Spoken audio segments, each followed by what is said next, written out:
Hello everyone, welcome to my another mini blog. এই ব্লগটা হচ্ছে গত সোমবার মানে শ্রাবণ মাসের তৃতীয় সোমবারের ব্লগ। আমি জানো তো শ্রাবণ মাসের প্রত্যেকটা সোমবারই কিন্তু করছি, কিন্তু কোনোটারই ব্লগ করা হয়নি।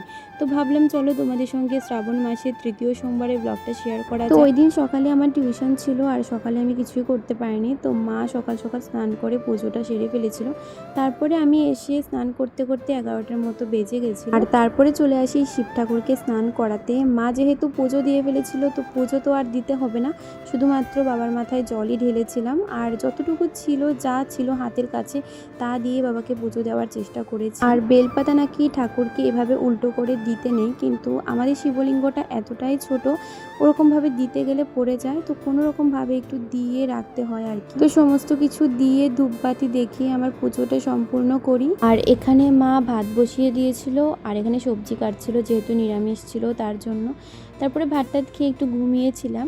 আর মা এখানে আমড়া মাখা করে এনে আমাকে এরকম জোরে জোরে ডাকছিল, মানে কি বলবো। আর আমি তো উঠতেই চাইছিলাম না, এতটা ঘুম পাচ্ছি। আর উঠে যখন একটা আমড়া মুখে দিলাম না, সত্যি বলছি আমার ঘুম যে কোথায় পালিয়ে গেল আমি নিজেও জানি না। তো যাই হোক, আমড়া মাখাটা খেতে ভালোই হয়েছিল, ভালোই বানিয়েছিল আর কি মা।